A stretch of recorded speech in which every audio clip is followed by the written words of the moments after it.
Hello friends! Today I will be describing in vivid detail the entire backstory behind everyone's favorite level 1 zombie monster, Skull Servant. This story has ups, it has downs, it's interconnected with literally 4 other storylines. Honestly, it's a lot, and I'll be talking about all of it today. Before we talk about the main man himself, we have to start at the beginning. Thousands of years ago, 2 rulers of a land waged a bloody war with one another, vying for victory, and the title of king. Their names were Dark Ruler Hades and the Dark King of the Abyss. The battles these two would wage shook the lands and left craters in their wake. The warriors who fought for them were nothing more but mere pawns, and among these pawns, one would find themselves wishing for something more. Upon being resurrected into undeath to fight for Hades, one lonely skeleton would slink off the battlefield and find himself in a quiet forest. Longing for nothing more than the peace and quiet of death, he would mummify himself back into an eternal sleep. Some unknown amount of time later, this story would shift to a new setting, the graveyard, a place in Yu-Gi-Oh! Where monsters who die in battle find their final resting place. This same graveyard would be home to many things, zombies, mice, and mystical travelers most importantly. One of these travelers, the Spirit Caller, would interrupt Skull Servant's slumber and attempt to wake him for some purpose. However, it appears that our protagonist was not the only Skull Servant. More rise from their graves, but unbeknownst to them, while all of this occurring, a master of zombies is resurrecting more than just servants. Enter Reborn Zombie, Three-Legged Zombie, and Plague Spreader Zombie.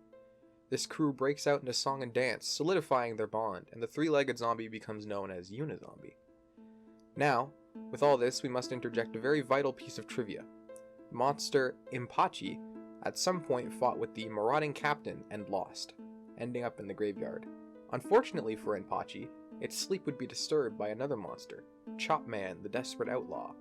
Chopman, who really loves chopping, would be practicing this at just the same time as Skull Servant's resurrection, and it would just so happen that the thing he would end up chopping would be the resting place of Impachi. When the chop connects, a massive explosion occurs, destroying the skeletons who were resurrecting. However, fate had something else in store for our protagonist, and so the heavens descended upon this cursed realm and granted our hero one more chance. And with that, he let out a prideful roar and proclaimed that he would become the King of Whites. And so his journey began. Now we must circle back to a different, yet connected storyline.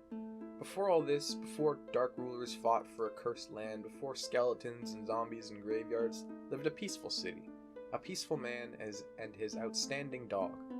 This dog got lost, and in one timeline ended up finding its way into the dark world, becoming a twisted beast. But in another timeline, it stayed lost, and eventually passed away, finding itself in the graveyard, and waking up only to find an adventuring king of skeletons standing outside its tomb. Marin, the name of the outstanding dog, snatched up a bone off Mr. Skull Servant, and the chase began. Eventually, King got his bone back and decided to adopt the dog into his newly found skeleton family. During his time in the graveyard, King would encounter various whites, meeting his wife, the Lady in White, his adopted children, White Prince and White Princess, another skeleton by the name of White Mare, adopting another dog, who can only be assumed to be the outstanding dog Mary, by virtue of the similarities to Marin.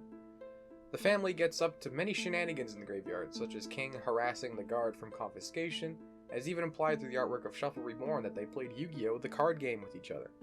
As pictured in Ante and Old Mind, the Whites have card versions of themselves, and Shuffle Reborn even depicts White Prince playing with Yu-Gi-Oh! Cards.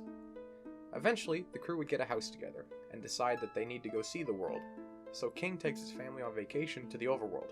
Now, this part I'm a bit iffy on. There are many ways to escape the graveyard in Yu-Gi-Oh!, but the option I'm rolling with is that there's a specific place designed for special summoning between worlds, and that's what is depicted in the artworks of Summon Gate, There Can Be Only One, and Quarantine.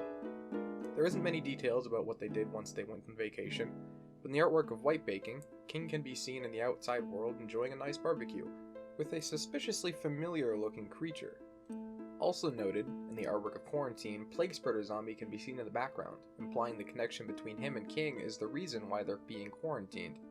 Because spoilers, the plague that this zombie contains is powerful enough to revive the defeated Dark Ruler Hades, who went on to defeat the Dark King of the Abyss with his newfound zombie army. Unfortunately for Hades, Dark King was revived, and a battle would have ensued if it hadn't been for Arch-Emperor, the First Lord of Horror, who used the body of Dark King for his own resurrection. and it is implied he defeated Hades as well. Anyways, that about sums it up. As a bonus, Skull Servant can be polymerized with a Battle Warrior, and it creates Zombie Warrior, which was originally a normal monster in the anime, and he can be fused with Dissolve Rock to create Flame Ghost. It's also canon that Skull Servant was friends with a similar looking skeleton named the Wandering Doomed, although their fate is unknown. That being said, thanks for watching. All references are linked in the description, and goodbye.